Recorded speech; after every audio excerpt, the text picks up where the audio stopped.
कभी सोचा है किसी की जान बचाने के बाद भी लोग तुम्हें झूठा कहने लगे और फिर वही इंसान अपने डर का सामना करते हुए किसी और की जान बचाने के लिए निकल पड़े। डॉक्टर ऑन द एज के एपिसोड 3 में और 4 में यही हो रहा है। और ये एपिसोड सिर्फ मेडिकल केसेस के बारे में नहीं है, बल्कि गिल्ट, र्यूमर्स और हीलिंग की कहानी है। अगर तुम्हें लग रहा था कि डॉक्टर ऑन द एज बस एक सिंपल मेडिकल ड्रामा है, तो एपिसोड 3 और 4 जो है तुम्हारी थिंकिंग बदल देगा। यहाँ हर पेशेंट सिर्फ एक केस नहीं, बल्कि किसी कैरेक्टर की लाइफ का एक टर्निंग पॉइंट बन जाता है। एपिसोड 3 की शुरुआत होती है विलेज चीफ के गुस्से से।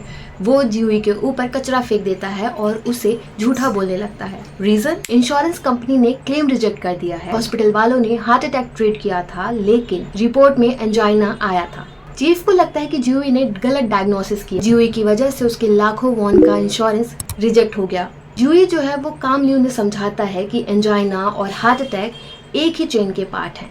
अगर उस वक्त उन्हें एक नॉर्मल एसिडिटी समझकर ट्रीटमेंट दिया होता तो विलेज चीफ शायद जिंदा ना होते। पर आइसलैंड वालों को साइंस से ज्यादा अपना नुकसान दिखता है। अब क्योंकि उन्हें झूठा साबित कर दिया गया है, तो गांव के लोग भी उनसे गलत व्यवहार कर रहे थे। जैसे रेस्टोरेंट वाले उन्हें खाना देने से मना करते हैं, जो वहाँ के पेशेंट हैं उन्हें ताने मारते हैं।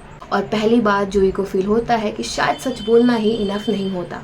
इस प्रेशर की वजह से जो जूही है वो बदलना शुरू कर देता है। पहले वो लोगों को ऑब्जर्व करता था और फिर ट्रीटमेंट देता था, लेकिन अब वो सिर्फ उतनी ही दवाइयाँ दे रहा है, वही मेडिसिन दे रहा है जिसकी मांग उसके पेशेंट कर रहे हैं। 30 दिन की दवाई ले जाओ, टेस्ट नहीं करवाना मत कराओ। अब डॉक्टर को ऐसा क्यों लगता है? क्योंकि उसे लगता है कि अगर मैं इन्हें बताऊंगा या मैं इनसे आर्ग्यू करूंगा तो कंप्लेंट्स जो है वो और बढ़ने लगेंगी। ये सब देख हारी भी अपसेट हो जाती है कि ये वो डॉक्टर नहीं है जो उनके लिए फाइट किया करता था। इस बीच हमें एक न्यू कैरेक्टर का पास्ट भी पता चलता है, चियोन। एक इमरजेंसी में उसने एक पेशेंट को बचा लिया, लेकिन दूसरा पेशेंट जो था वो उसे नहीं बचा पाया। दोनों फैमिलीज वहाँ आई और डॉक्टर पे केस कर दिया।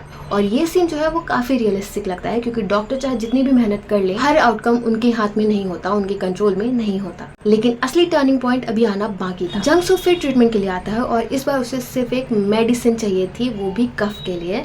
लेकिन जो जियूई है उसको एक पुरानी उसकी मेडिकल रिपोर्ट मिलती है, जिसे देख कर ये पता चलता है कि अगर वो नई मेडिसिन लेगा तो उसकी जान जा सकती है, क्योंकि उसको पहले भी एक बार हार्ट अटैक आ चुका था। और जब ये बात उसे पता चलती है तो डॉक्टर बिना सोचे समझे उसके पीछे उसके घर के लिए भाग जाता है। उसके घर पहुंच के उसकी सारी जो डेंजरस मेडिसिन है उसको हटा देता है। फिर जंगसू को रियलाइज होता है कि डॉक्टर से परेशान नहीं कर रहा था, बल्कि उसकी लाइफ बचा रहा था। फिर धीरे धीरे आइलैंड जो है वो समझने लगता है कि जो जियूई है वो गलत कभी था ही नहीं। उस रात हारी उसे फायरफ्लाइज दिखाने ले जाती है। ये सीन काफी सिंपल था बट काफी इम्पोर्टेंट भी, क्योंकि यहाँ जियूई को जो है वो फील होता है, उसे महसूस होता है कि हारी हमेशा उसके पीछे थी, उसकी साइड बाय साइड चल रही थी।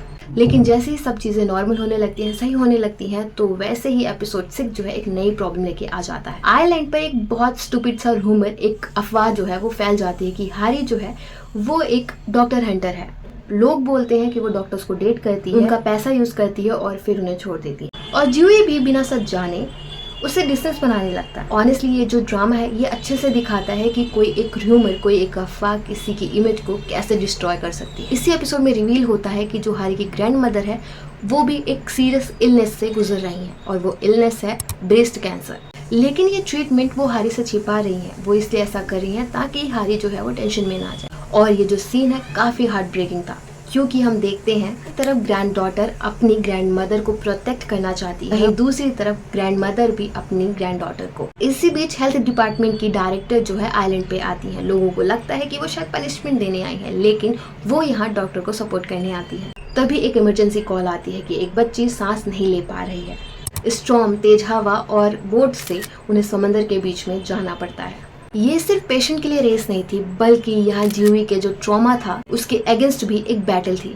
हर वेव के साथ उसका पुराना फ्लैशबैक उसके सामने आ रहा था कि कैसे वो एक बार ऐसे ही सिचुएशन में था और वो किसी की जान नहीं बचा पाया था। लेकिन यहाँ हारी और जो चीफ है उस पर पूरा ट्रस्ट करती हैं और फाइनली ज्यूई जो है वो उस लड़की की जान बचा लेता है, उस बच्चे की जान बचा लेता है। लेकिन जब लगता है सब ठीक हो रहा है तभी एक बड़ी वेव आकर बोट को हिला देती है और जो ज्यूई है वो समंदर में गिर जाता है। Black screen episode and. और ऑनेस्टली ये सिर्फ क्लिफ हैंगर नहीं था, ये डॉक्टर का सबसे बड़ा ट्विस्ट था जो पूरे ड्रामा में समंदर से भाग रहा था। अब देखना ये होगा क्या वो अपने पास्ट से बाहर आ पाएगा, क्या हैरी के बारे में जो र्यूमर फैला हुआ है उसका सच सबके सामने आ पाएगा। अगर तुम इमोशनल, रियलिस्टिक और स्लो बर्न स्टोरीज पसंद करते हो, हीलिंग स्टोरीज पसंद करते हो तो ये के ड्रामा तुम्हें जरूर पसंद आएगा। Thank you so much for watching. Next video मिलते हैं, बाय बाय।